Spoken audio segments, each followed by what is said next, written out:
Today is the day I'm making my first ring from an antler. Would it turn out? I didn't even know. This really bugs me.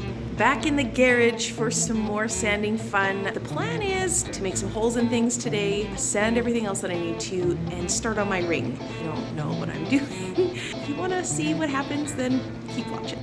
So here's my Dremel. It's an orange Dremel. Can't tell you anything about it. Just know that that's the bit I'm gonna try. There's a bunch of little attachments and stuff here, and I have no idea even how to put them on. So that could be interesting. I have this ring piece. That's huge, but it might be great. I've tried to contemplate whether or not to keep some of this antler, like the outside. There was one really cool design that I saw that it like nicked out a bunch of places on the antler, so it looked really textured and fun. If I put this close enough, draw my circle, then I could have like, say, this ridge. The only thing I am wondering about is this marrow part here. I don't think it's going to be pretty. I will trace this circle and then we're gonna go from there.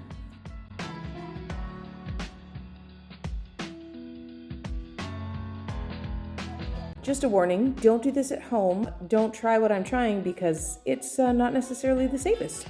There's your PSA. Oh my goodness. Can't believe this is actually happening. Super rough in there, which is understandable.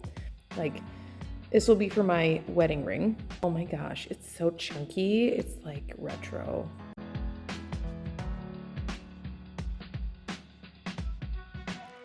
Here it is so far. Isn't that so cool? Like, it fits good. That's not gonna be clunky or anything. I think it's gonna be gorgeous. I'll just twist it. It'll be perfect. No. I really am sad that I'm gonna do this, but I'm gonna like chisel out and bring down these sides. I really, really hope it turns out. I think we'd all want success the first time we do something. Just perfect, but probably won't be. Which is kind of sad, kind of sucky, but it's okay. Let's get into this.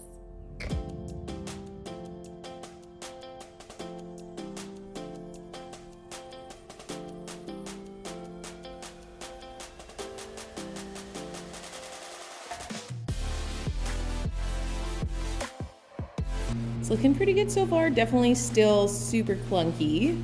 Can you see it? Can you see the vision?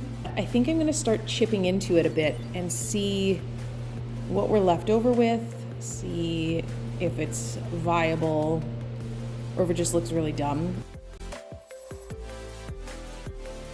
This is what we got so far. It looks kind of cool. It still looks honkin' big though. I do think I still need to take off some where the marrow part really is. It's a lot less dense. I am going to be very careful around this part. I don't know if I love it, but it's interesting.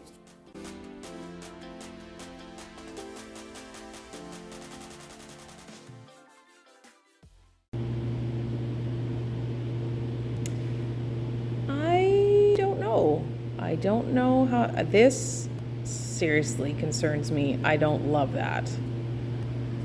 But I think I'm gonna take a break, grab some lunch, show my hubby, get his opinion on it. That's where we're at. Great for a first time, I think. Here it is. Oh my goodness. I ended up just going at it with my Dremel. I just hunked out pieces until I was happy and satisfied. It's still a bit rough, obviously, where the Dremel was like cutting in, but it looks cool. It's mostly circular, slightly ovaled, but for first time, it's awesome. I really love it. I went in for lunch, I showed Curtis, and he thought it was pretty cool too. If I can make matching rings, that would be the best. Here's the fit. Like, is it a bit bulky? Of course it is. Is it still beautiful? Absolutely. Hey, I just thought I'd pop on and give you an update. It has been about 2 weeks since I've been wearing this ring. I have not epoxied it or sealed it or anything, so I want to show you what it looks like. So this is it. You can still see that texture really well, but that marrow part is definitely peeking out a bit more. Inside, it definitely looks way more textured. If I'm gonna keep this ring, which I think I will, I'll sand everything a bit, and then I think I'm gonna put it in some peroxide for 24 hours to whiten everything up. Then I'll seal it.